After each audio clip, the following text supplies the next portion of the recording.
ओकारं बिन्दुसंयुक्तं नित्यं ध्यायन्ति योगिनः कामदं मोक्षदं चैव ओंकाराय नमो नमः। अविरल शब्द घनोग प्रक्षालित सकल भूतल कलंकाः मुनिर्पाश तीर्थ्या सरस्वती हरितनोदुरितम् अज्ञान्तिमरान्धानां ज्ञानाञ्जनशलाकया चक्षुरुन्मीलितं येन तस्मै श्रीगुरवे नमः। परम गुरुभ्यो नमः। परम्पराचार्य गुरुभ्यो नमः। सकल कलश विध्वंसकं श्रेयसां परिवर्धकं धर्म संबंधकं भवजीव मनः प्रतिबोधकारकम् इदं शास्त्रं श्री कार्तिकेयानुप्रेक्षानां ध्येयम् अस्य मूलग्रन्थकर्तारः श्री सर्वज्ञदेवाः तदुत्तरग्रन्थकर्तारः श्री गणधरदेवाः प्रतिगणधरदेवाः तेषां वचोनुसार श्रीमद् आचार्य प्रवर्षि कार्तिकेय स्वामिना विरचितं मंगलम भगवान वीरो मंगलम गौतमो गणी मंगलम कुंद कुंदार्यो जैन धर्मोस्तु मंगलम सर्वमंगल मांगल्यम सर्वकल्याणकारकम प्रधानम सर्वधर्माणां जैनम जयतु शासनम जैनम जयतु शासनम कोटिशतं द्वादशैव कोट्यो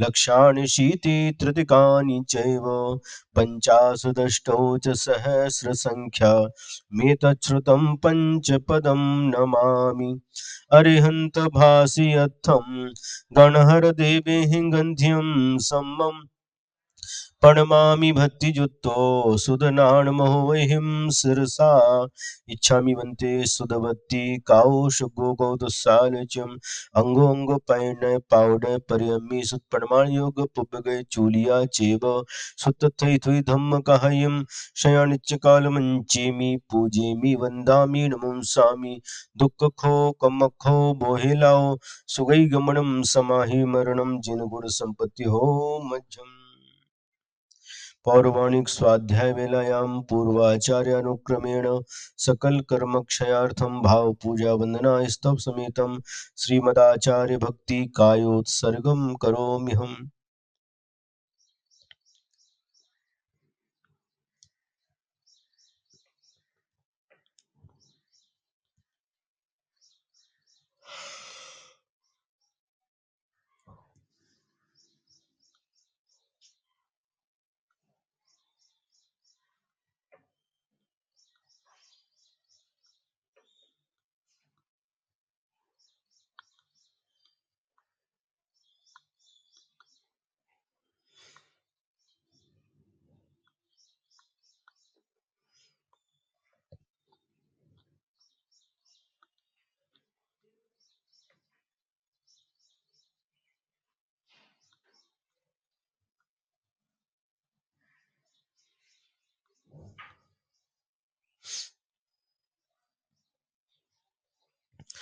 श्रुतुजलधिपारगेभ्यः स्वपरमतिविभावना पटुमतेभ्यः सुचरिततपोनिधिभ्यो नमो गुरुभ्यो गुणगुरुभ्यः छत्तीसगुणसमग्रे पंचमे आचारकरणसन्दर्शे शिष्यानुग्रह कुशले धम्मायर्येषया वन्दे गुरुवत्य संयमेणया तरन्ति संसारसायरं घोरं छिन्नन्ति अट्ठकमं जम्मण मरणं न पावन्ति ये नित्यं व्रतमन्त्रहोम निरता ध्यानाग्निहोत्राकुलाः षट्कर्माभिरतास्तपोधनधनाः साधुक्रियाः साधवः शीलप्रावरणा गुणप्रहरणाश्चन्द्रार्कतेजोदिकाः मोक्षद्वारकपाटपाटनभटाः प्रीणन्तु मां साधवः गुरवः पान्तु नो नित्यं ज्ञानदर्शननायकाः चारित्राणौ गम्भीरा मोक्षमार्गोपदेशकाः इच्छामि वन्ते आयुर्वत्ति काउ सुगो कौतसालुच्यं सम्मनान सम्मदंसन सम्मचरितजुत्ताणं पञ्चव्याचारणम् आयर्याणम् आयारादिसुदनानोपदेशाणम् उवज्झायाणं तिरयण गुण पालन रदानम सव्व साहुणम शनिच्च कालमंचेमि पूजेमि वंदामि नमस्सामि दुख खो कम खो बोहिलाओ सुगई गमनम समाहि मरणम जिन गुण संपत्ति हो मध्यम तिहो वन तिलयम देवम वंदिता तिहु बणिंद परिपूज्यम ओछम अनुपेहाओ भविय जनानंद जननियो।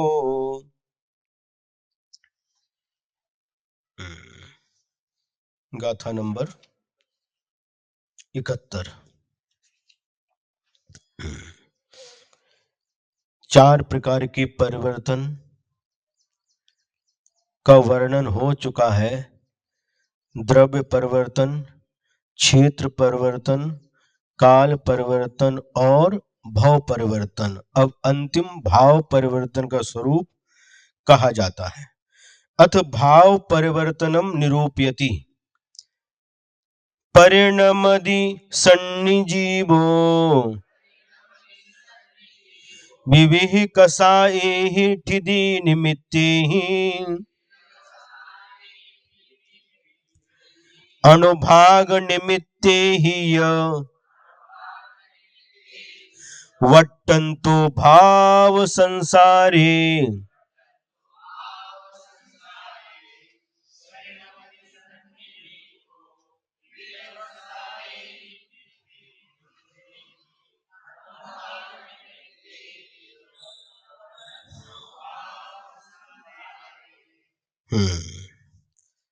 सन्नी जीवो, सन्नी यानी संगी जीव। संगी किसे कहते हैं? त्रियंच गति में पंचेंद्री जीव के दो भेद हैं, एक संघी पंचेंद्री और दूसरा असंगी पंचेंद्री। तो जो पहला संघी पंचेंद्री है, पांचों इंद्रियां दोनों के पाई जाती हैं, स्पर्शन रसना घ्राण चक्षु और कर्ण इंद्रिय, पांचों इंद्रिय दोनों के पाई जाती है।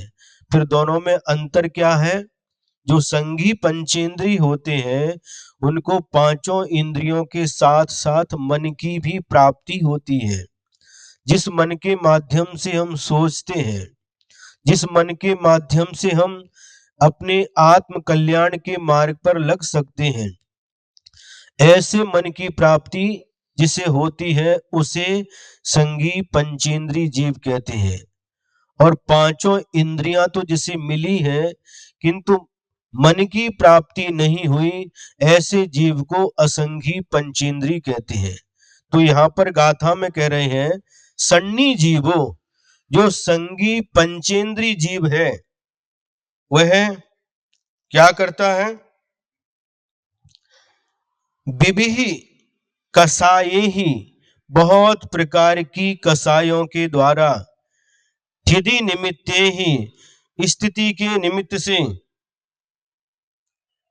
अनुभाग निमित्ते ही, और अनुभाग के निमित्तों से वह परिणमदि परिणमन करता है। और बट्टन तो भाव संसारे, और वर्तमान में भाव संसार के माध्यम से वह परिभ्रमण करता है। ये थोड़ा सा विषय नया होने के कारण से और पहली बार सुनने के कारण से थोड़ा सा कठिन प्रतीत होगा, लेकिन यदि बार बार पढ़ेंगे तो ये समझ में आ जाएगा।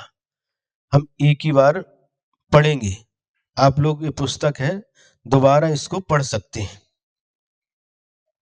सैनी जीव जघन्य आदि उत्कृष्ट स्थिति बंध के कारण तथा अनुभाग बंध के कारण अनेक प्रकार की कसायों से तथा च शब्द से श्रेणी के असंख्यात विभाग प्रमाण योग स्थानों से वर्धमान भाव संसार में परिणमन करता है।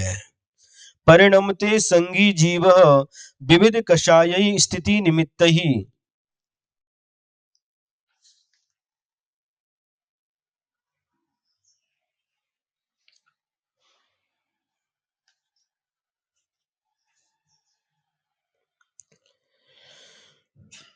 अनुभाग निमित्त ही च वर्तमान भाव संसारे।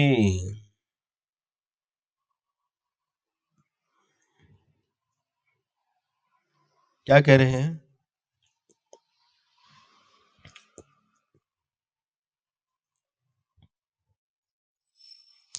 भाव संसार भाव परिवर्तनम।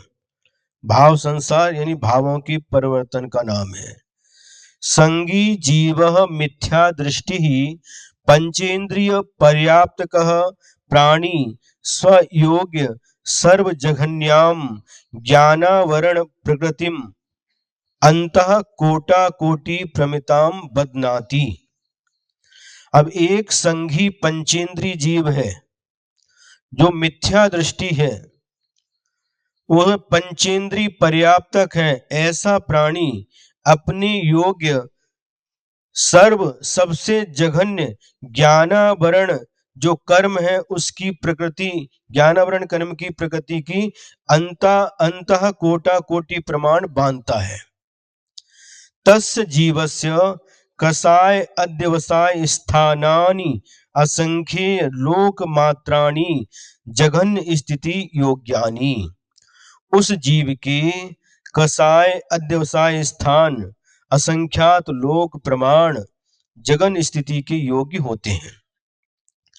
तत्र सर्व जगन्य कसाय अध्यवसाय स्थानम सर्व जगन्य अनुभाग बंध अध्यवसाय स्थानम च प्राप्तस्य तत् योग्य सर्व जघन्यम योग स्थानम भवति। और वहां पर सबसे जघन्य कसाय अध्यवसाय स्थान और सबसे जघन्य अनुभाग बंध अध्यवसाय स्थान को जिसने प्राप्त किया है उसके योग सबसे जघन्य योग स्थान होता है। तेषाम एव स्थिति कसाय अध्यवसाय अनुभाग स्थानानाम द्वितीयम असंख्य भाग युक्तम योग स्थानम। अब उन्हीं जीवों तेषाम उनके ही स्थिति और कसाय अध्यवसाय अनुभाग स्थानों के द्वितीय असंख्यात भाग से युक्त योग स्थान होता है। एवं असंख्यात भाग वृद्धि संख्यात भाग वृद्धि संख्यात गुण वृद्धि असंख्यात गुण वृद्धि आख्य। इस प्रकार से ये चतुस्थान वृद्धि पतितानी श्रेणी असंख्य भाग प्रमितानी योग स्थानानि भवन्ति। इस प्रकार से असंख्यात भाग वृद्धि संख्यात भाग वृद्धि संख्यात गुण वृद्धि और असंख्यात गुण वृद्धि, इस प्रकार से इन चार स्थानों से वृद्धि और पतित है, वृद्धि और हानि रूप श्रेणी के असंख्यात भाग प्रमाण योग स्थान होते हैं। तथा ताम एव स्थितिम तद एव कसाय अध्यवसाय स्थानम आस्कंदतो द्वितीयम अनुभाग बंध अध्यवसाय स्थानम भवति। उसी प्रकार उसी स्थिति को वह ही कसाय अध्यवसाय स्थान को प्राप्त करता हुआ द्वितीय अनुभाग बंध अध्यवसाय स्थान होता है उसके। तस्यापि उसी के ही योग स्थानानि पूर्वोक्तानि एव ज्ञातव्यानि, और उसके ही वह योग स्थान जो पूर्व में कहे गए हैं इस प्रकार से जानना चाहिए। एवं तृतीय आदिषु अपि अनुभाग अध्यवसाय स्थानेषु असंख्यात लोग परिसमाप्ति पर्यंतेषु प्रत्येकम योग स्थानानि नेतव्यानि। इसी प्रकार से तृतीय आदि में भी अनुभाग अध्यवसाय स्थानों में असंख्यात लोग की परिसमाप्ति पर्यंत प्रत्येक योग स्थान को ले जाना चाहिए, इसी क्रम से आगे ले जाना चाहिए। एवं ताम एव स्थितिम बदनतो द्वितीयम कसाय अध्यवसाय स्थानम भवति। इसी प्रकार से उसी स्थिति को बांधता हुआ वह द्वितीय कसाय उसके द्वितीय कसाय अध्यवसाय स्थान होता है। तस्यापि अनुभाग बंध अध्यवसाय स्थानानि योग स्थानानि च प्राग्वत ज्ञातव्यानि, और उसके भी अनुभाग बंध अध्यवसाय स्थान और योग स्थान पहले के समान ही जान लेना चाहिए। एवं तृतीय आदि कषाय अध्यवसाय स्थानेषु असंख्यात लोकमात्र परिसमाप्ति पर्यंतेषु आवृत्ति क्रमो ज्ञातव्यः। इसी प्रकार से तृतीय आदि कषाय अध्यवसाय स्थानों में असंख्यात लोक मात्र उसकी परिसमाप्ति पर्यंत उनमें आवृत्ति क्रम से जानना चाहिए। ततः समय अधिक स्थितेः अपि स्थिति बंध अध्यवसाय स्थानानि प्राग्वत असंख्ये लोक मात्राणि भवन्ति, और इसके बाद एक समय अधिक स्थिति से स्थिति बंध का अध्यवसाय स्थान पहले के समान असंख्यात लोक प्रमाण होते हैं। एवं इस प्रकार समय अधिक क्रमेण उत्कृष्ट स्थिति पर्यंतम 63 सागरोपम कोटि कोटा कोटि प्रमित स्थितेः अपि स्थिति बंध अध्यवसाय स्थानानि अनुभाग बंध अध्यवसाय स्थानानि योग स्थानानि च ज्ञातव्यानि। इस प्रकार से एक एक समय अधिक क्रम से बढ़ाते हुए उत्कृष्ट स्थिति पर्यंत माने 63 सागरोपम, 63 माने 30 सागरोपम कोड़ा कोटि, 30 कोड़ा कोटि सागर प्रमाण स्थिति से भी स्थिति बंध का अध्यवसाय स्थान और अनुभाग बंध अध्यवसाय स्थान, इससे योग स्थान को जान लेना चाहिए। एवं मूल प्रकृतीनाम उत्तर प्रकृतीनाम च परिवर्तन क्रमो ज्ञातव्य है। इसी प्रकार से मूल प्रकृति के और उत्तर प्रकृति के परिवर्तन के क्रम को जानना चाहिए। एतत् सर्वम समुदितम भाव परिवर्तनम भवति, और इस प्रकार से इस सभी को मिला देने से पूरा यह भाव परिवर्तन होता है। परिणमति परिणामान प्राप्नोति भाव संसार, जो परिणमन करता है, परिणामों को प्राप्त होता है, यह भाव संसार है। कीदृक्षा सन, किस प्रकार का होता हुआ, वर्धमान सन, बढ़ता हुआ, कई किसके द्वारा बढ़ता हुआ, विविध कषायैहि, नाना प्रकार की कषायों के द्वारा, असंख्यात लोक मात्र कषाय अध्यवसायैहि, असंख्यात लोक प्रमाण कषाय अध्यवसायों के द्वारा, कीदृक्षै, किस प्रकार के, स्थिति निमित्त ही कर्मणाम जघन्य आदि उत्कृष्ट स्थिति बंध कारण ही, स्थिति में निमित्त जो कर्मों के जघन्य और उत्कृष्ट स्थिति बंध में कारण है, कौन, कषाय, उनके द्वारा। पुनः कीदृक्षे, पुनः किस प्रकार के हैं, अनुभाग निमित्त ही, अनुभाग के निमित्तों से, अनुभागः फलदान परिणति तस् निमित्त कारणै, अनुभाग किसे कहते हैं, जो फल देने की, कर्म में फल देने की जो क्षमता है उसका नाम अनुभाग है, उस कारणों से। च शब्दात श्रेणी असंख्य भाग योग स्थानानि, च शब्द से श्रेणी के असंख्यात वे भाग योग स्थान होते हैं। इति भाव संसार, इस प्रकार से भाव संसार का वर्णन हुआ। महाराज कुछ समझ में नहीं आया? हाँ, इसको बार बार पढ़ने से अवश्य समझ में आएगा। इतना समझ लीजिए कि इस जीवनी सामान्य से जो स्थिति बंध अनुभाग बंध कसाय के माध्यम से होता है, तो कम से कम कितना, अंतः कोटा कोटि है ना, इतने ही ना, अंतः कोटा कोटि सागर, ऐसे ही ना, अंतः कोटि कोटि प्रमाण ज्ञानावरण आदि कर्मों की जो प्रकृति है तो सबसे कम बांधी, और फिर इसके बाद में संसार में भ्रमण करता रहा, फिर पुनः एक समय अधिक बांधी, फिर एक समय अधिक बांधी, फिर ऐसे करते करते करते सारे बहुत विस्तार से इसका वर्णन है। और पूरी अंतिम उत्कृष्ट स्थिति को भी बांधता है। इस प्रकार से भाव परिवर्तन को पूरा करता। यो परिवर्तन पूरे किए। 6 ढाला में आता कि नहीं? कौन सी ढाल में आता है?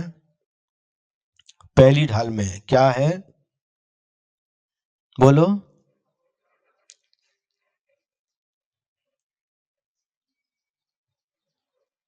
बोलो, याद नहीं?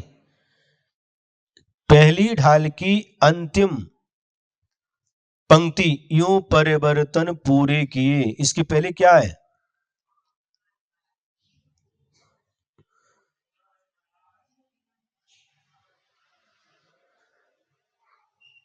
हाँ, जो विमान बासी हो थाय, सम्यक दर्शन बिन दुख पाए, तैते चैथावर तन धरे, यो परिवर्तन पूरे करे। विमानवासी भी देव बना, लेकिन सम्यक दर्शन के बिना उसने दुखों को प्राप्त किया और वहां से मरण करके थावर तन पाए, स्थावर पर्याय को प्राप्त कर लिया। एक इंद्रिय में जन्म ले लिया। देव मरण करके एक इंद्रिय में जन्म ले सकते हैं, लेकिन एक इंद्रिय में जो 5 स्थावर होते हैं, उसमें से अग्निकाय और वायुकायिक, अग्निकायिक वायुकायिक को छोड़ करके 3 स्थावर में उनका जन्म हो सकता है। एक इंद्रिय से यात्रा, निगोद से यात्रा प्रारंभ की, चारों गतियों में घूम करके देव गति से पुनः एक इंद्रिय में आ गया। ये तो एक परिवर्तन बताया, लेकिन जो ये पंच परिवर्तन है, इनका स्वरूप आपने सुना है। भाव परिवर्तन का स्वरूप अभ्यास नहीं होने के कारण से कठिन लग रहा है। इसको 2-4 बार पढ़ेंगे तो समझ में आ जाएगा। अब अपन आगे चलते हैं। हाँ, जो पुद्गल परावर्तन बताया ना, जो पहले पुद्गल परावर्तन का स्वरूप बताया है, उसका आधा कर दो तो वह अर्ध पुद्गल परावर्तन कहलाता है। अनादि मिथ्या दृष्टि जीव। अच्छा प्रश्न पूछा। यदि एक बार भी सम्यक दर्शन प्राप्त कर लेता है तो उसका संसार अर्ध पुद्गल परावर्तन काल तक शेष रह जाता, अधिक से अधिक। उतने काल में नियम से वह मोक्ष प्राप्त करेगा, सिद्ध भगवान बनेगा। उतना ही काल लगेगा ऐसा नहीं है, अधिक से अधिक काम काल लगेगा। तो अर्ध पुद्गल परावर्तन काल एवं पंच परिवर्तनानि उपसंहरति। इस प्रकार से अब पंच परावर्तन का उपसंहार करते हैं। गाथा नंबर 72। एवं अनाई काले पंच पयारे भमेय संसारे, नाना दुख निहानो जीवो मिच्छत दोषेण।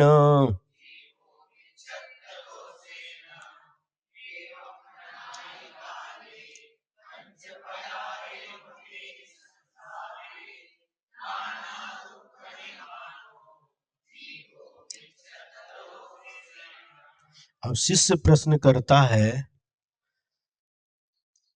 कि हे गुरुदेव, आपने क्रम से 5 परिवर्तन का स्वरूप तो बता दिया, और इस पंच परावर्तन रूप संसार में यह जीव परिभ्रमण कर रहा है, भटक रहा है, लेकिन इसका कारण क्या है? यह जीव क्यों इस पंच परावर्तन रूप संसार में भ्रमण कर रहा है, भटक रहा है? उसका कारण क्या है? इस गाथा में आचार्य महाराज उसका उत्तर दे रहे हैं। एवं अनादि काले पंच पयारे भमेय संसारे, नाना दुख निहानो जीवो मिच्छत दोषेण। यह जीव अनादि काल से नाना दुख निहानो, नाना दुखों का निधान, निधान कह रहे हैं। देखिए, निधान मतलब बोलो। कारण सुख का निधान, यहां पर कह रहे दुख का निधान, खजाना।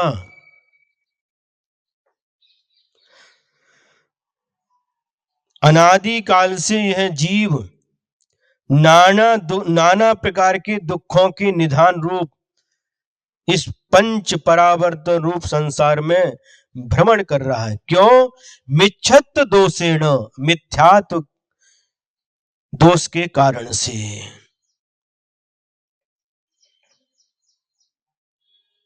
क्या मतलब निकला? मिथ्यात्व दोष के कारण से यह जीव नाना प्रकार के दुखों के निधान रूप इस पंच परावर्तन रूप संसार में अनादि काल से परिभ्रमण कर रहा है। अनादि काल किसे कहते हैं? जिसका कोई आदि नहीं है, उसमें हम सभी शामिल हैं, कोई बचा नहीं है, शुरुआती नहीं है। आंखों में पानी आना चाहिए। अतीत काल में हमारा कितना अनंत समय बीत गया जिसका कोई प्रारंभ ही नहीं है, और तब से हम सभी नाना प्रकार के दुखों को सहन करते हुए, जो दुख बताए ना, चारों गतियों के दुखों को, प्रत्येक गति में हमने दुखों को सहन करते हुए इस पंच परावर्तन रूप संसार में भ्रमण कर रहे हैं। किसके कारण से? मिथ्यात्व के कारण से। लेकिन फिर भी मिथ्यात्व अच्छा लगता है, छूटता नहीं। छूटता नहीं कि आप छोड़ते नहीं? बताओ। छूटने में और छोड़ने में बहुत अंतर होता है। समझ में आया? जब घर परिवार सब कुछ छोड़ करके दीक्षा लेते तो छोड़ते हैं, छोड़ दिया, छोड़ करके दो पैरों से चल करके निकल जाते हैं, और बाद में मरण हो गया, फिर लोग अर्थी सजाते हैं और उस पर लिटा करके ले जाते हैं, निकाल देते हैं। समझ में आ रहा है? एक छूटना, एक छोड़ना, बहुत अंतर है। मरने के बाद अपने आप सब कुछ छूट जाता है, सब कुछ छूट जाता है, जो जोड़ा है, इकट्ठा किया है, सब कुछ छूट जाता है। और एक छोड़ करके आत्म कल्याण के मार्ग पर निकल जाता। कौन सा अच्छा है? बोलो। फिर चलो।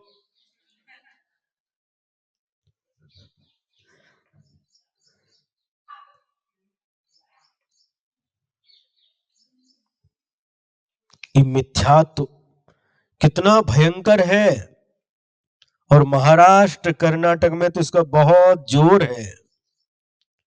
ग्रहित मिथ्यात्व और अग्रहित मिथ्यात्व दो प्रकार का होता है।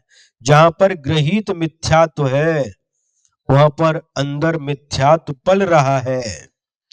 ग्रहित मिथ्यात्व किसे कहते हैं?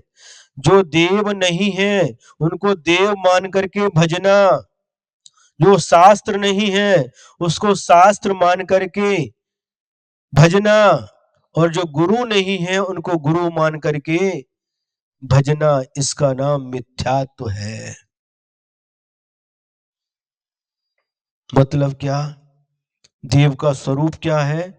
जो 18 दोषों से रहित है, सर्वज्ञ है, हितोपदेशी है, वीतरागी है, वे हमारे देव का स्वरूप है।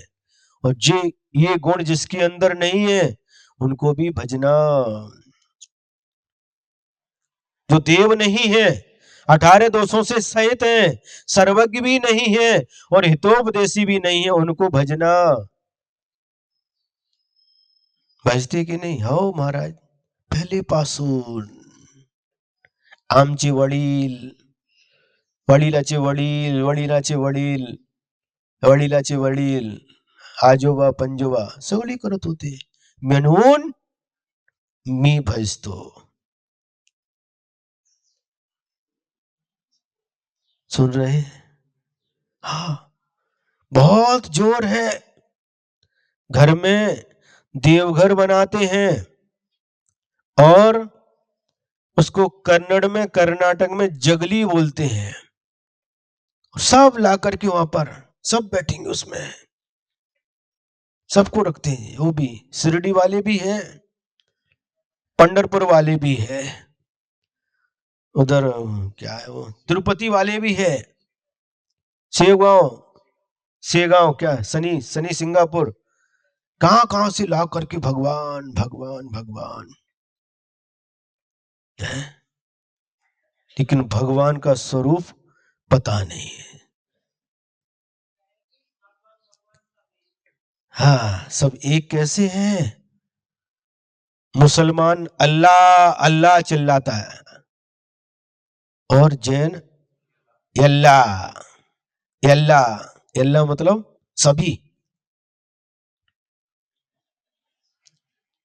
सभी देव एक समान कैसे हो सकते हैं? गाय का दूध भी दूध है और अकौआ का दूध भी दूध कहलाता, सफेद ही रहता है. एक प्राणों की रक्षा करता है गाय का दूध, और अकौआ का दूध प्राणों को ले लेता है.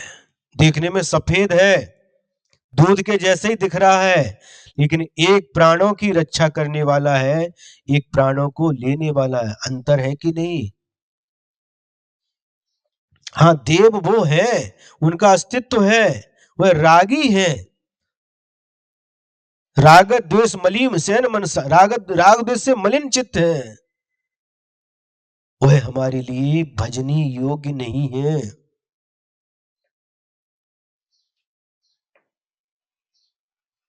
भजते हैं. और ये क्या रूढ़ी, इसको कहते हैं रूढ़ी, पहले से करते आए हैं. इनसे क्या होने वाला है? कह रहे हैं मिच्छत दोषेण, इसी मिथ्यात्व के दोष के कारण से हम अनादि काल से संसार में भटक रहे हैं. आप ही नहीं, हम भी उसमें शामिल हैं, भगवान भी उसमें शामिल थे.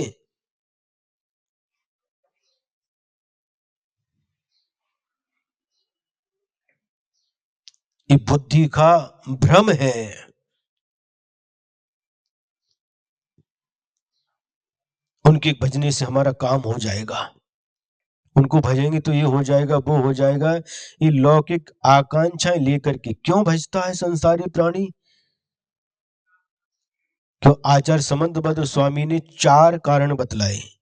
भयासा स्नेह लोवाच कुदेवागम लिंगिनाम प्रणामम विनियम चैव न कुर्युः शुद्ध दृष्टिया. जो शुद्ध दृष्टि है, सम्यक दृष्टि है, वह भय से, आशा से, स्नेह से और लोभ से, किसी भी कारण से, कुदेवागम लिंगी नाम, कुदेव, कुआगम, कुशास्त्र और कुलिंगी, कुसाधु, इनकी कभी भी प्रणामम विनियम चाहे, न उनको प्रणाम करता है, न उनकी विनय करता है, न कुरियु, नहीं करता. शुद्ध दृष्टि, जो सम्यक दृष्टि है, अभिनय भी नहीं करता, उनका अपमान भी नहीं करेगा, तिरस्कार भी नहीं करेगा, लेकिन विनय और प्रणाम आदि नहीं करेगा.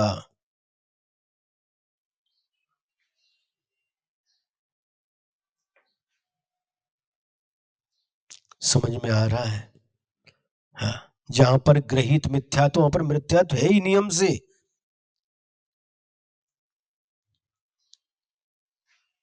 जिनवाणी स्तुति बोलते समय अंत में एक दोहा बोलते हैं उत्तर भारत में, देव भजो अरिहंत को, गुरु सेवो निर्ग्रंथ, दया धर्म पालो सदा, यही मोक्ष का पंथ. देव भजो, किस कौन से देव को भजो? अरिहंत को. अरिहंत किसे कहते हैं? जो बीतराग हैं, सर्वज्ञ हैं, हितोपदेशी हैं। देव भजो अरिहंत को और गुरु सेवो निर्ग्रंथ। जो निर्ग्रंथ गुरु हैं, रत्नत्रय के धारी, उनका जो सेवन करो और धर्म को दया धर्म पालो सदा। दया धर्म का पालन करो, यही मोक्ष का मार्ग है, यही मोक्ष का रास्ता है।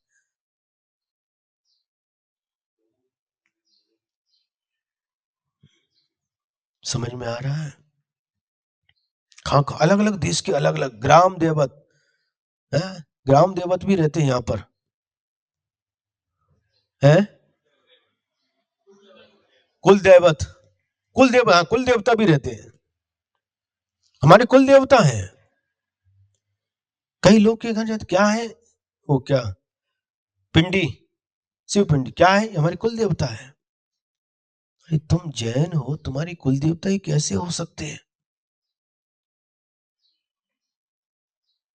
अलग अलग देवी देवता बनाइए, हमारी कुल देवता काय की कुल देवता है? अरे तुम्हारी कुल देवता अरिहंत भगवान है। जैनों की कुल देवता अरिहंत भगवान, कुल देवी जिनवाणी माँ और कुल गुरु निर्ग्रंथ गुरु। लेकिन कितना उस समय हमने पढ़ा था आचार्य चारित्र चक्रवर्ती शांति सागर महाराज जी का चरित्र। उस समय वो बिहार कराते, उपदेश दे दे करके, बैलगाड़ी भर भर करके उन कुदेवों की मूर्तियों को दूध गंगा, वेद गंगा, वारणा, कृष्णा, पंचगंगा, ये उधर की नदियों के नाम है ना? हाँ, उनमें विसर्जन करवा दिया।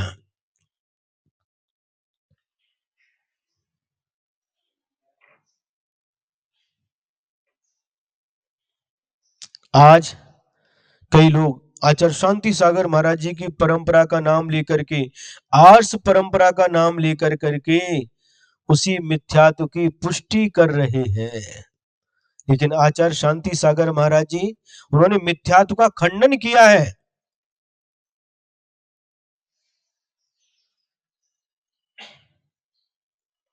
जीवन भर तक उन्होंने घोर तपस्या की और अंत में जो उपदेश दिया, उसमें भी कहीं पर भी मिथ्यात्व की गंध भी नहीं है। लेकिन लोग अपने स्वार्थ पूर्ति के लिए आचार्य शांति सागर महाराज, आचार्य शांति सागर महाराज, उनका नाम लेकर के अपना काम कर रहे हैं।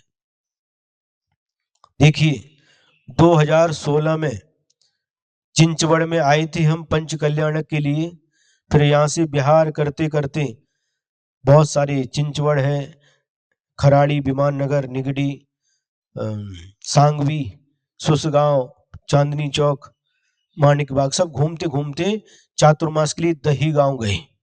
और दही गांव में बहुत पुरानी पुरानी पुस्तकों के ढेर है अलमारियों में। तो पुरानी पुस्तकें देखते देखते एक पत्रिका हमारे हाथ में आई जिसका नाम था सम्यक्त वर्धिनी, और 1932 में वह प्रकाशित थी। दिसंबर मास का अंक था और 16 नंबर के पेज पर उसमें बहुत सुंदर वर्णन दिया, मराठी में था। सेडवाल येथे शांती सागर महाराजांच्या मोठ्या समारंभाने केसरोज झाला। त्यावेळी 4-5 हजार लोक जमले होते। केसरोज झाल्यानंतर त्यांचा उपदेश झाला, मिथ्यात्वावर त्यांचा उपदेश झाला। त्यांचा उपदेश ऐकून 2-3 हजार लोकांनी यल्लम्मा नाम दिए हैं, खंडोबा, विठोबा, यल्लम्मा आदी देवी देवताला भजणार नाही अशी प्रतिज्ञा घेतली। तसेच प्रकारे संख्या गडबड होऊ शकते, 300-400 लोकांनी मी आजपासून क्षेत्रपाल, पद्मावती वगैरह देवी देवताला भजणार नहीं असी प्रतिज्ञा घेतली, उसमें लिखा है। और 15-16 उपाध्याय लोकांनी मी निर्माल्य खाणार नहीं अशी प्रतिज्ञा घेतली है। 1932 का है, पढ़ सकते आप कहीं मिल जाए। हमने बता दिया सन 1932। पत्रकार का नाम सम्यक वर्धनी, दिसंबर महीने का वह अंक है और 16 नंबर, पेज नंबर 16। विस्तार से लिखा है, स्पष्ट रूप से लिखा है। माने उनका उपदेश सुनकर के उन्होंने त्याग किया, नाम लिखा है। तो वो कहां पर वो मिथ्यात्व की पुष्टि कैसे कर सकते हैं? कभी भी नहीं कर सकते, स्वप्न में भी नहीं कर सकते।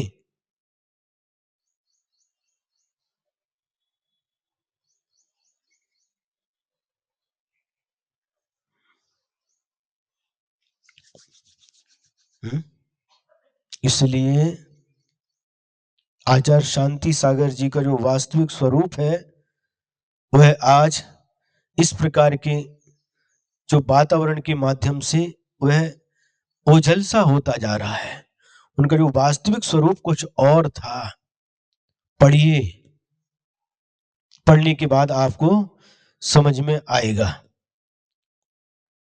इन सबसे कुछ होने वाला नहीं, कुछ को लाके रखो। अरे जब महापूर आया, हमने पूछा 2019 में, हम वहां पर थे रांगोली इंचलकरंजी के पास में, घर में पूर घुस रहा। क्यों क्यों घुस रहा है? ये देवी देवता रखे हैं, तो जिनके घर में देवी देवता है, जो उनको भजते, उनके घर में पूर नहीं आना चाहिए। उनके घर में जब कोरोना है तो उनको कोरोना नहीं होना चाहिए। ये रक्षक देवी देवता है ना। इस सब मिथ्यात्व का महात्म है, मिथ्यात्व की महिमा है। इसी कारण से हम संसार में भटक रहे हैं। एवं अनादि काले पंच प्रकारे भ्रमति संसारे नाना दुख निदान जीवा मिथ्यात्व दोषेण एवं पूर्वोक्त प्रकारेण संसारे भवे जीव अनादि कालम भ्रमति भ्रमणम करोति। इस प्रकार से यह संसार में यह जीव अनादि काल से भ्रमण कर रहा है। भ्रमण माने घूमना, भटक रहा है ऐसा कहना चाहिए। केन किसके द्वारा? मिथ्यात्व दोषेण, मिथ्यात्व लक्षण दोषतः, मिथ्यात्व इस मिथ्यात्व रूपी दोष के कारण से। कीदृक्षे किस प्रकार के संसार में? तो कहते पंच प्रकारे, जो 5 प्रकार का संसार बताया। द्रव्यादि पंच भेद भिन्ने, द्रव्य क्षेत्र काल भाव और भव, भव और भाव, इस 5 प्रकार के संसार में भटक रहा है मिथ्यात्व के कारण। पुनः की दृक्षे, पुनः किस प्रकार के संसार में? नाना दुख निधाने, अनेक असर्म उत्पत्ति निमित्ते। संसार कैसा है? अनेक प्रकार के दुखों का उत्पत्ति स्थान है, और उसमें भी हम सुख ढूंढ रहे हैं। सुख मिलेगा क्या है? मिलेगा? और थोड़ा सा इंद्रिय सुख कैसा है? तो उदाहरण दिया, किसी व्यक्ति को प्यास लगी और पानी नहीं मिला, और एक ओस की बूंद जो घास गवत के ऊपर पड़ी है, ओस की बूंद, 2 बिंदु बोलते उसको, उसको चाट ले, उससे प्यास बुझेगी क्या? है नहीं बुझ सकती। उसी प्रकार से हमें इस संसार में हम जिसको सुख समझते हैं, और सुख कैसा है? उस 2 बिंदु के समान है। उससे सुख नहीं मिलता, लेकिन फिर भी हम उसी में सुख खोजते ढूंढते फिर रहे हैं। ई संसारम जानिय मोहम सव्वायरेण चयूणम तम झायः ससर्वम संसरणम जेन नासेयि।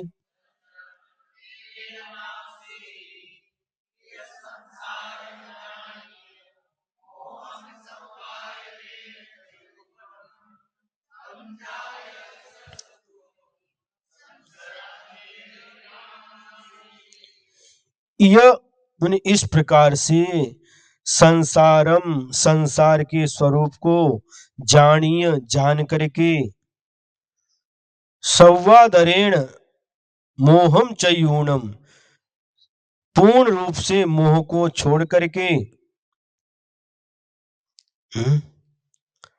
तम झायः स्वस्वरूपम, अपने आत्म स्वरूप का ध्यान करो, ये जेन, जिससे संसरणम नासे, तुम्हारे संसार का नाश हो जाए।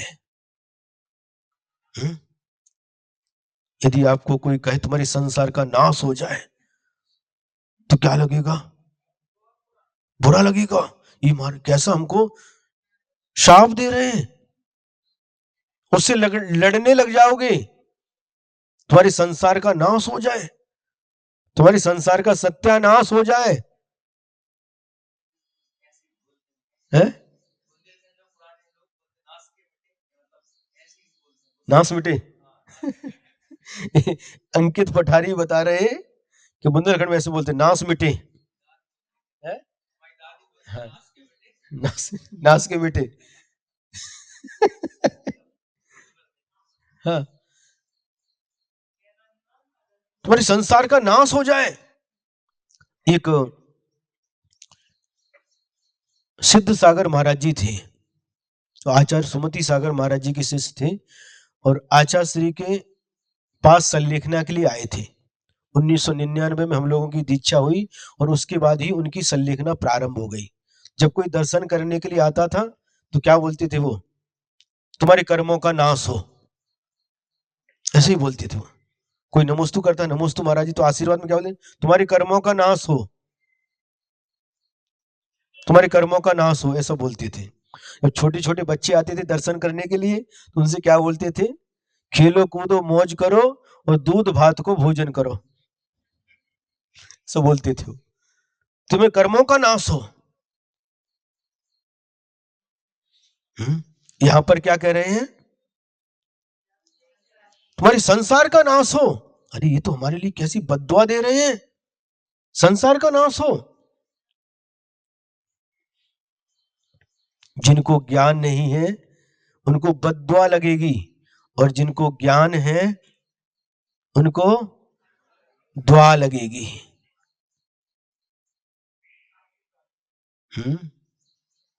दुआ किसे कहते हैं?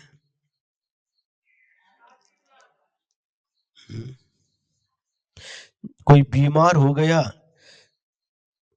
तो जब दवा काम नहीं करती तो हवा काम करती है, और जब हवा भी काम नहीं करती तो दुआ काम करती। अच्छी भावना।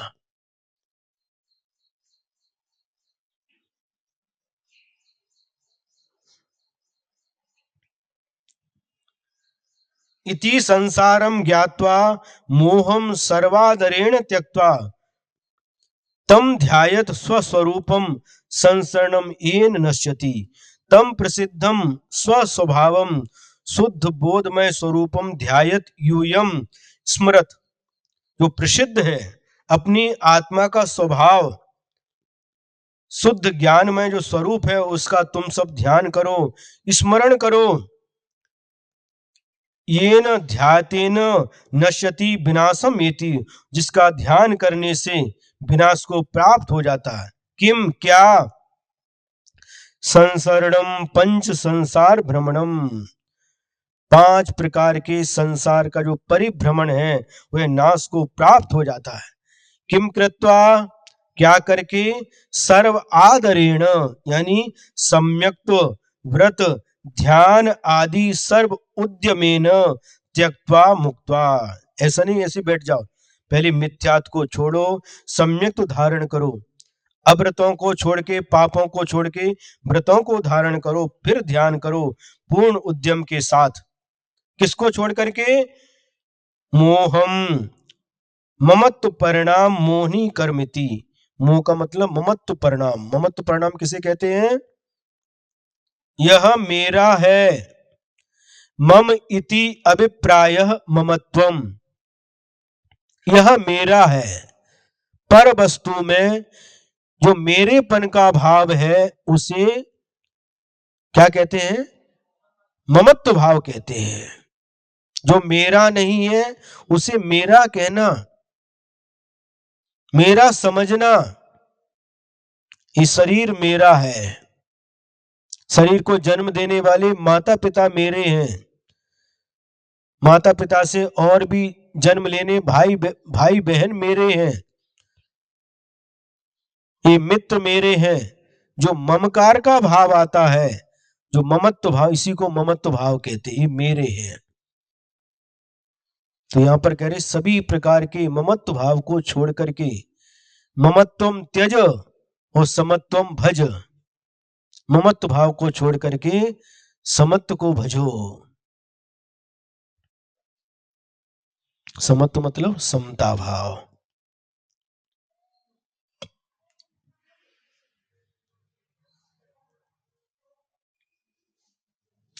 किम कृत्वा पुनः, और पुनः क्या करके, इति पूर्वोक्तम सर्वम ज्ञात्वा अवगम्य, जो पहली के गाथाओं में जो संसार का स्वरूप बताया है उसको जान करके, कम संसार, हम इस संसार के स्वरूप को, संसार के चारों गतियों के दुखों को, पंच परावर्तन को, और पंच परावर्तन में भ्रमण करने के कारण को, इन सबको जान करके तुम सभी आदर के साथ सम्यक तो व्रत को धारण करो, मोह को छोड़ो और आत्मा का ध्यान करो, जिससे तुम्हारे संसार का नाश हो जाए।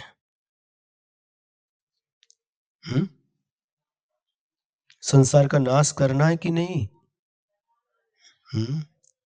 महाराज पूरा जीवन लगाते हैं संसार जोड़ते जोड़ते, आपको क्या पता है? क्या तिनका तिनका करके जोड़ा है, खून पसीना एक किया है, आपको क्या पता है? दिन रात एक कर दिया, इतने हम परिश्रम करके जोड़ा, आप तो, आपको क्या लगता, आप तो बोलते छोड़ दो। परिश्रम हमने किया, हमने जोड़ा, हमको पूछो जोड़ने में कितना परिश्रम होता है। भूख के समय भोजन नहीं, प्यास के समय पानी नहीं, और नींद के समय सोना नहीं होता महाराज। आपको क्या पता? हाँ बिल्कुल भाई, सही बात है, हमें कुछ नहीं पता, हम तो सीधे आए हैं, कुछ किया नहीं, कमाने धमाने कम हमने किया नहीं, सीधे आ गए, 19 साल की उम्र में आ गए, हमको नहीं पता। सही बात है, बिल्कुल सही बात है।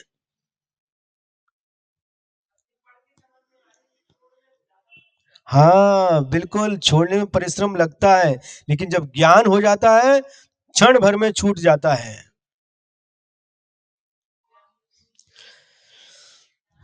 उसके प्रति जब मोह भाव है, मोह भाव कम होते ही छोड़ने में परिश्रम नहीं लगता। जो ममत्व भाव है, उसके प्रति जो मूर्छा भाव है, जब वह दूर हो जाता है तो छोड़ने में देर नहीं लगती।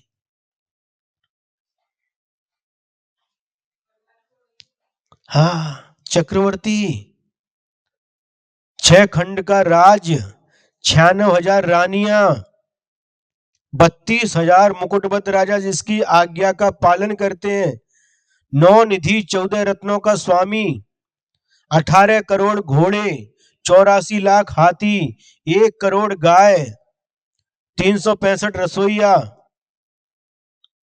जो आज बनाएगा कल रिटायर, कल दूसरा, परसों तीसरा, इतना वैभव का स्वामी। और जब बैराग्य हो जाता है, लक्ष्मी विहो सर्वस्वम मुमोश्चोस चक्र लांछनम साम्राज्यम सार्वभौम ते जरत तृण मिवा भवत, जब बैराग्य हो गया जीर्ण तृण के समान छोड़ देता है। जीर्ण तृण, तृण तिनका, वो भी कैसा जीर्ण हो गया है, उसकी जैसे जीर्ण तिनके को हम छोड़ देते हैं, ऐसे वो पूरी सारी की सारी चक्रवर्ती की विभूति को छोड़ देते हैं।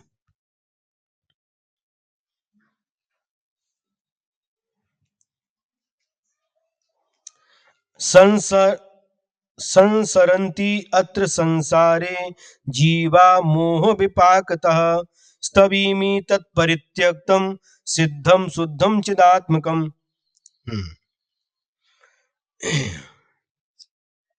क्या कह रहे हैं? इस संसार में यह जीव मोह के विपाक के कारण से भ्रमण करता है।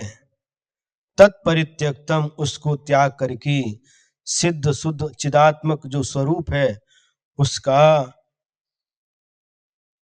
ध्यान करता हूँ। इस प्रकार से स्वामी कार्तिकेय के द्वारा रचित इस कार्तिकेय अनुप्रेक्षा में संसार अनुप्रेक्षा का वर्णन पूर्ण हुआ।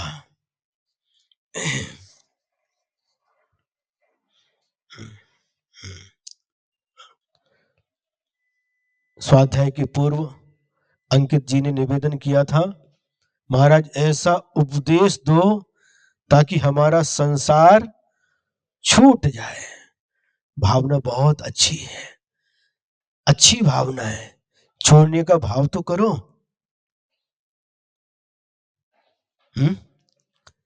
संसार छूट जाए, और हमें संसार कब छूटेगा? तो मोक्ष प्राप्त होगा। इसमें क्या भावना छिपी है? हमें मोक्ष की प्राप्ति हो ताकि हमारा संसार छूट जाए। अब इसके बाद में एक कायस्वर कर लो, संसार अनुप्रेक्षा पूर्ण हो गई। 9 बार नमोकार मंत्र।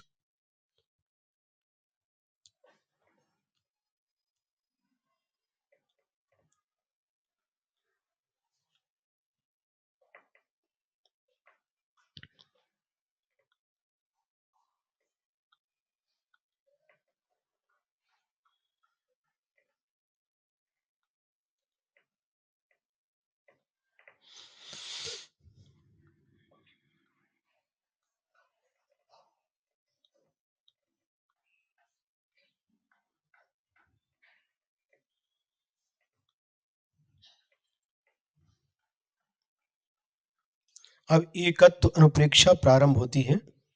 अथ एकत्व अनुप्रेक्षाम गाथा सटकेन आहा। अब 6 गाथाओं के माध्यम से एकत्व भावना का स्वरूप कहते हैं। इक्को जीवो जायदि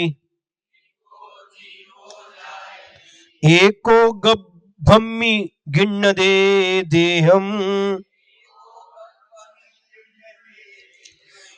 इक्को बाल जुबानो इक्को बुढ़ो जरा गहियो।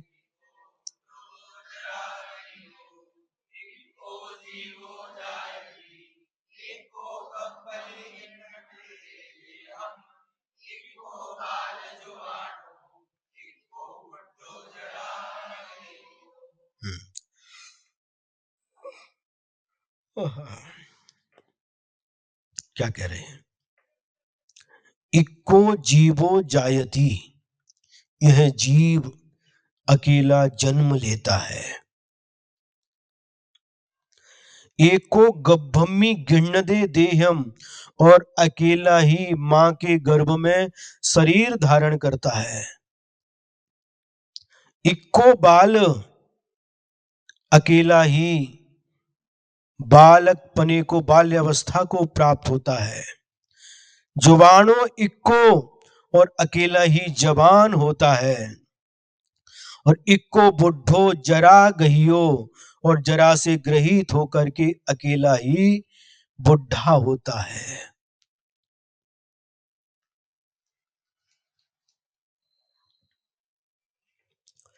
एकः जीवः जायते एकः गर्भे गृह्णाति देहम एकः बाला युवा एकः वृद्धा जरा गृहीता।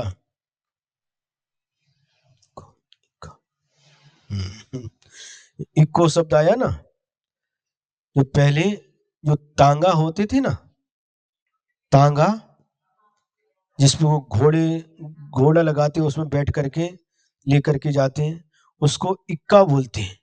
यहाँ पर नहीं बोलते हैं, इधर ही बोलते हैं इक्का। कहीं तांगा बोलते, कहीं इक्का बोलते हैं, इक्का भी बोलते हैं, लेकिन यहाँ पर इक्को का मतलब एक अकेला। उत्पद्यते जायते, उत्पन्न होता है। कह कौन? जन्म लेता है। कौन? जीवः, जंतु, यह जीव, एकः, अकेला, अद्वितीय एव न अन्य। जिस समय यह जीव जन्म लेता है तो अकेला ही जन्म लेता है, इसके साथ कोई दूसरा कोई नहीं होता। एकः बालः, युवा, एक नहीं, गृह्णाति, अंगीकरोति, ग्रहण करता है। कम, किसको? देहम, शरीरम, शरीर को ग्रहण करता है। क्व, कहां पर? गर्भे मातृ जठरे, गर्भ में, मां के पेट में। अकेला ही मां के पेट में शरीर को ग्रहण करता है। एक एव बाला, और अकेला ही बाल्य अवस्था को प्राप्त होता है शिशु। एक एव युवा, और अकेला ही जवान होता है। यौवेन, यौवनेन, अत्यंत शाली, जो यौवन के माध्यम से अकेला ही युवा होता है। एक एव वृद्ध, और अकेला ही जरा ग्रहित स्थिर, जरा जर्जरितः, एक एव, और अकेला ही वृद्ध होता है। वृद्ध की परिभाषा बताई, स्थिर, जरा जर्जरितः कायः, एक एव, जरा से जिसकी काया जर्जर हो जाती है। बूढ़ा किसे कहते हैं? जरा के माध्यम से, जरा किसे कहते हैं? ओम ह्रीम देवादेव श्री शांतिनाथ जिनेन्द्राय जन्म जरा मृत्यु विनाशनाय जलम निरूपामीति।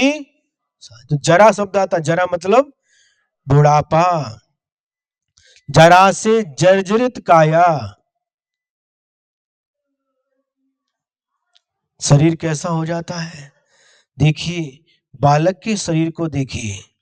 जो बालक है, शाम को हम देखते हैं भक्ति होती है, भक्ति के बाद आरती होती है, दो चार बच्चे आ जाते, छोटे छोटे बच्चे ताली बजाते, देखते रहते हैं। उनके चेहरे को देखो, कोई चिंता नहीं, कोई सिकन नहीं, कोई फिक्र नहीं। और जैसे जैसे उम्र बढ़ती है, चिंताएं बढ़ती जाती हैं। बाल्यावस्था के चेहरे को देखो, आप ही अपने बाल्यावस्था के फोटो को देखो, फिर जिस समय शादी हुई थी उस समय का फोटो देखो, फिर आज का फोटो देखो। क्रम से इस शरीर में परिवर्तन होता रहता है। और वृद्धावस्था में जरा के कारण से शरीर जीर्ण शीर्ण हो जाता है, जर्जर हो जाता है।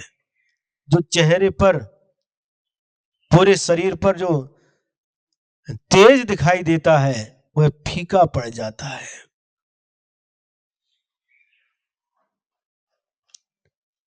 चेहरे पर झुर्रियां आ जाती हैं, शरीर पर झुर्रियां आ जाती हैं, धीरे धीरे मांस सूखने लगता है, हड्डी पंजर दिखाई देने लगते हैं।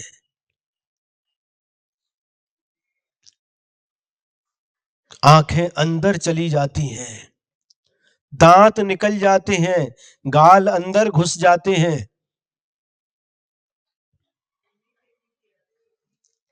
घुटने में दर्द, कमर में दर्द, कमर झुक जाती है, 90 डिग्री का कोण बन जाता है, हाथ में लाठी आ जाती है। सुन रहे हैं? देखो वृद्धावस्था में क्या हाल होता है। एक एक स्थान पर पड़ा था, ऐसे एक वृद्ध व्यक्ति लाठी टेक करके, उनकी कमर झुक चुकी थी, तो चल रहे थे, जा रहे थे। तो किसी जवान ने पूछा, सामने से जवान आ गया, क्यों झुक करके क्यों चल रहे हो, नीचे क्या ढूंढ रहे हो? तो उसने कहा, उस वृद्ध व्यक्ति ने, बेटा हमारी जवानी गुम गई है, उसको ढूंढ रहे हैं। समझ में आ रहा है? तो अकेला ही वृद्ध होता है और वृद्ध अवस्था के दुखों को भी अकेला ही सहन करता है, कोई साथ नहीं देता। वृद्ध अवस्था की अनुभूति स्वयं अकेले करना पड़ता है। जवानी 4 दिन की, देखते देखते जवानी ढल जाएगी। जैसे सूर्य उदय होता है उस समय लाल लाल दिखाई देता है, वह बालक अवस्था का प्रतीक है। फिर और आगे बढ़ता है, किशोर अवस्था का प्रतीक है। और 12 बजे सिर के ऊपर चमकने लगता है, तीव्र ताप, तीव्र प्रताप होता है, जवानी का प्रतीक है। और इसके बाद धीरे धीरे ढलने लगता है और शाम को फिर वही लालिमा दिखाई देती है और पश्चिम दिशा में अस्त हो जाता है।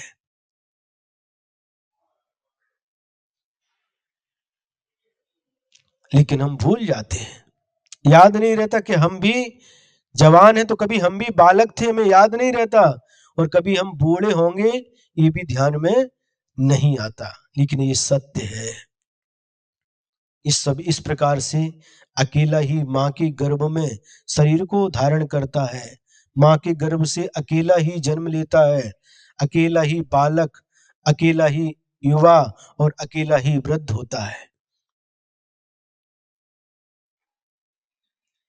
जरा जर्जितः एक एव,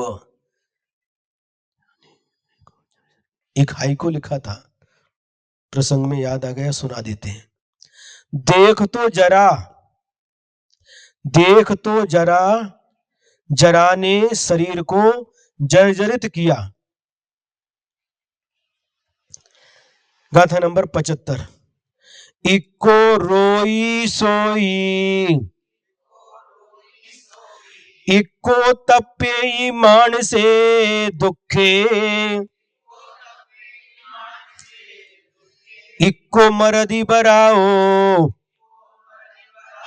नरे दुहम सहदी इक्को भी।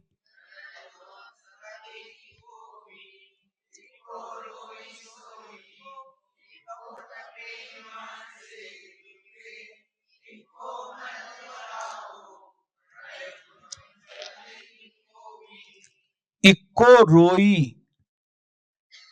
कभी रोग हो जाता है तो अकेला ही वह रोगी होता है। सोई इक्को, और अकेला ही शोक करता है, शोकी भी अकेला होता है। तप्पे मान से दुखे, और अकेला ही मानसिक दुखों से संतप्त होता है। इक्को मरदी, अकेला मरता है। वराओ, वराओ यानी वरा का बिचारा, बिचारा अकेला ही मरता है। और नरे दुहम सहदी इक्को भी, और अकेला ही पाप कर्म के फल से नरक में उत्पन्न होकर के नरक संबंधी दुखों को अकेला ही सहता है। एकह रोगी शोकी, एकह तप्यते मानसे दुखे, एकह म्रियते वराकः, नरक दुखम सहते एकोपी। एक एव जीवः रोगी रोगाक्रांतः, जब कोई रोग हो जाता है तो यह जीव अकेला ही रोगी होता है। एक एव शोकी शुचाक्रांतः, और जब कोई दुख आता है तो अकेला ही शोक करता है, शोक को प्राप्त होता है। मानसैर दुखै तप्यति तापम संतापम गच्छति, ए, और अकेला ही नाना प्रकार के मानसिक दुखों से संतप्त होता है, संताप को प्राप्त करता है। एक एव म्रियते मरण दुखम प्राप्नोति, और अकेला ही मरता है, मरण के दुख को अकेला ही प्राप्त करता है। एक एव वराकः दीनः जीवः नरक दुखम रत्न प्रभादि दुस्सह वेदना दुखम सहति क्षमते, और अकेला ही बेचारा यह जीव नरक में जाकर के नरक संबंधी दुखों को सहन करता है।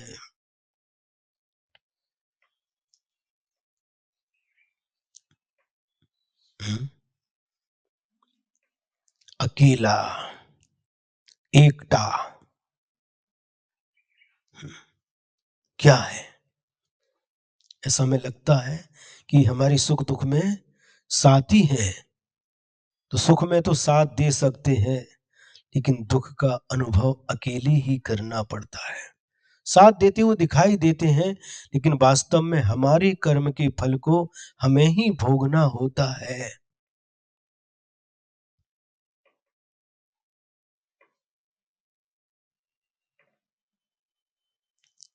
मान लीजिए यहाँ पर क्या, एक को रोगी, ये कैसे, आपको कोई रोग हो गया, हम्म, और उस रोग के कारण से आपको भयंकर सिर दर्द कर रहा है।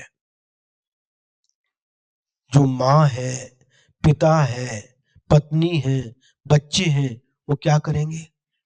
सिर दबा देंगे, अमृतांजन लगा देंगे, विक्स लगा देंगे, और अच्छे से अच्छे डॉक्टर के पास ले जाकर के आपको एडमिट कर देंगे, आपका इलाज करा देंगे। लेकिन उस रोग की पीड़ा, उसका अनुभव आपको अकेले होगा, बाकी के लोग उसका अनुभव नहीं करेंगे। उस रोग के कारण से जो पीड़ा हो रही है, उसका अनुभव यह जीव अकेला करता है।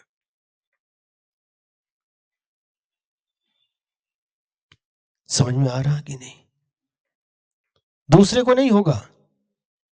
आपका सिर दर्द कर रहा, आपका अनुभव आपकी पत्नी को नहीं होगा, उस सिर दर्द का अनुभव बच्चे को नहीं होगा।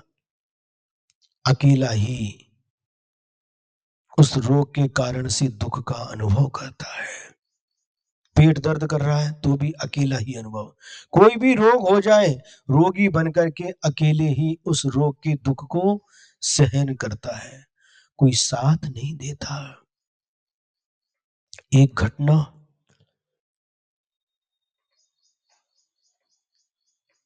2018 में सांगली में चातुर्मास हुआ, फिर बिहार करते करते हुपरी होकर के एक पट्टन कड़ोली गांव है, वहां पर पंच कल्याणक महोत्सव हुआ था, वहां पर आना हुआ, और जंगल जाते थे, और एक उस समय बेसन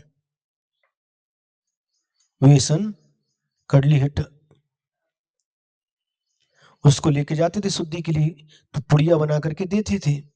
एक दिन गए जंगल, जब शुद्धि कर ली, तो जो पुड़िया थी, अखबार का पेपर था, न्यूज पेपर, उसमें कुछ लिखा था, उसको हमने पढ़ा। उसमें एक घटना लिखी थी, कोल्हापुर के पास में एक राधा नगरी थी, और राधा नगरी में एक परिवार था, और उनके एक लड़का था जिसका नाम दक्ष था। वो मराठी में लिखा था, हम आपको हिंदी में बता रहे हैं। उसका नाम दक्ष था, और 6 साल का वह लड़का था, और उसको कुत्ते ने काट लिया।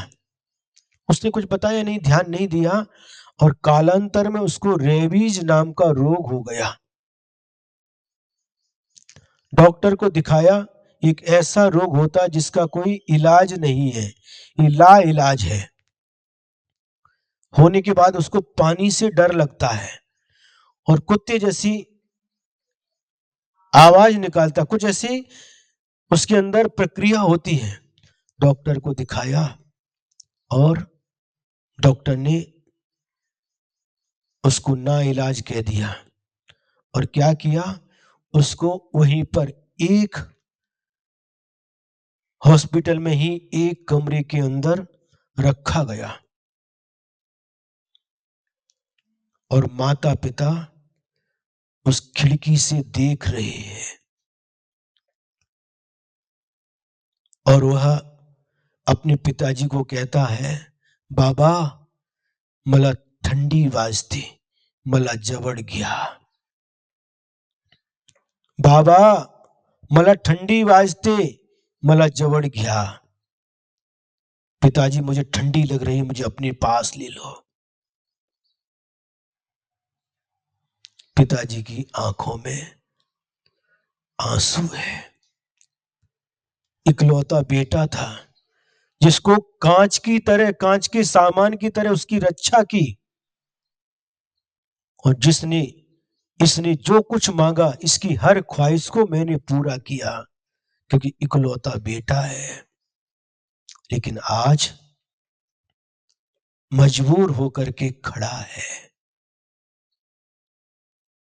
थोड़ी देर के बाद पुनः बोलता है, आई मला भूख लागली, मला रोटी दिया, खायल्या रोटी दिया। मां मुझे भूख लग रही है, खाने के लिए रोटी दो।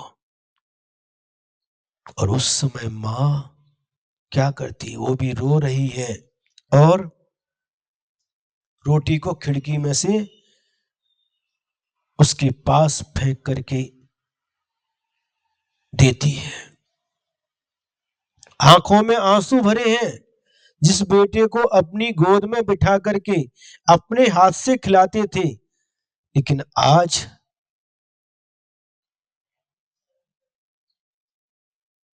कुछ भी नहीं कर पा रहे। दोनों की आंखों में आंसू, बस मात्र उसको देख रहे हैं, कुछ कर नहीं पा रहे। अकेला ही वह बेटा उस रेबीज रोग की पीड़ा को सहन कर रहा है।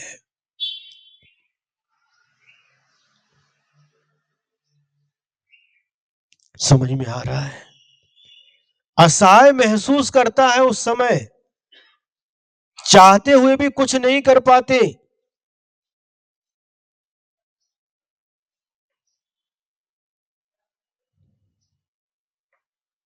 कौन साथ देता है?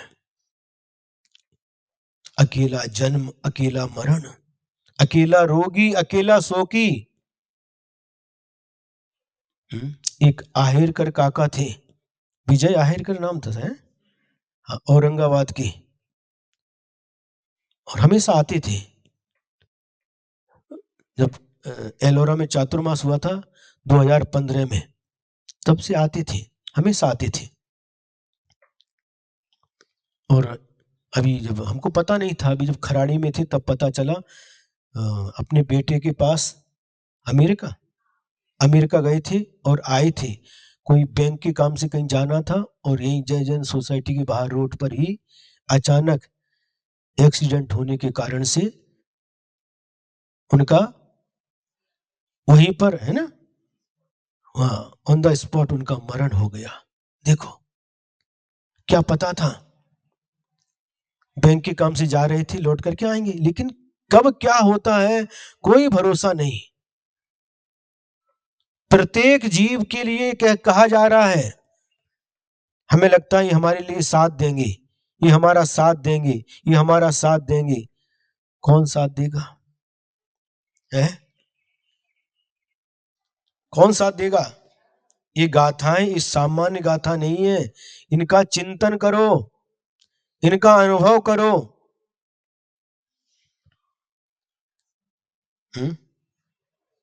अकेला ही पाप करके बेचारा नरक गति में जन्म लेकर के दुखों को भोगता है।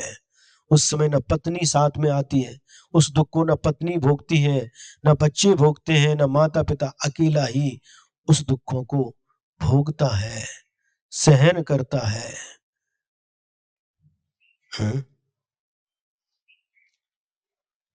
समय आपका हो गया है।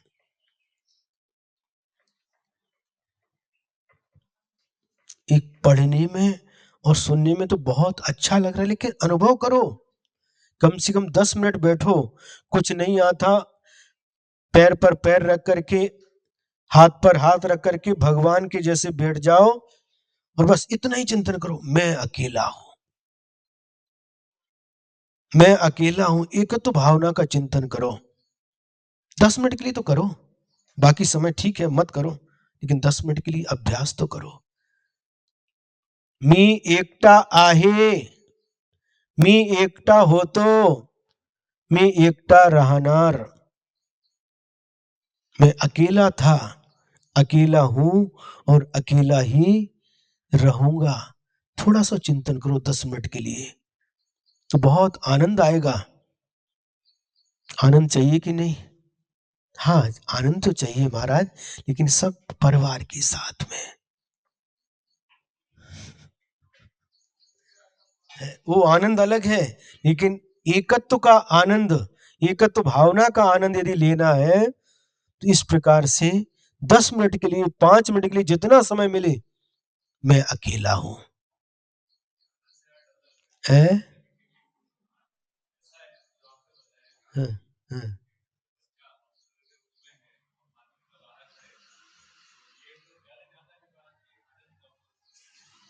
नहीं, इन घटनाओं को देख करके ये सोचना चाहिए कि देखो, जब कभी ऐसी परिस्थिति आती है तो सब कुछ अकेला ही ये जीव अनुभव करता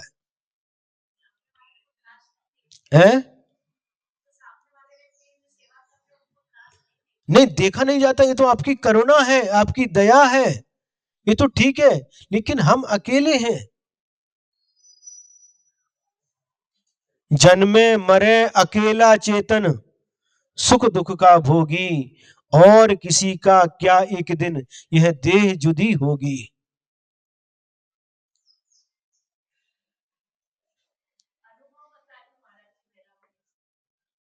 नहीं, वही तो कह रहे, जन्मे मरे अकेला चेतन, यह जीव अकेला जन्म लेता है, अकेला मरता है, सुख दुख का भोगी, और सुख दुख को अकेला ही भोगता है, और किसी का क्या एक दिन ये शरीर जिसको हम अपना मान रहे हैं यह भी छूटेगा, यह भी मेरा नहीं है।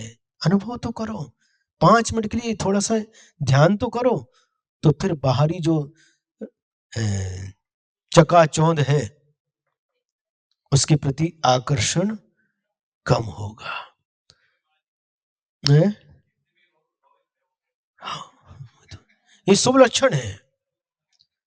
यदर्थ मात्रा पदवाक्यहीनम मया प्रमादाद्यदि किंचनोक्तम तन्मे क्षमित्वा विदधातु देवी सरस्वती केवल बोधि लब्धिम। बोधि समाधि परिणाम शुद्धि स्वात्मोपलब्धि शिव सौख्य सिद्धि चिंतामणिं चिंतित वस्तु दाने त्वां वन्द्यमानस्य ममास्तु देवी। त्वां वन्द्यमानस्य ममास्तु देवी। द्वादशांग जिनवाणी माता की, परम उपकारी परम पूज्य आचार्य गुरुवर श्री विद्यासागर जी महाराज की।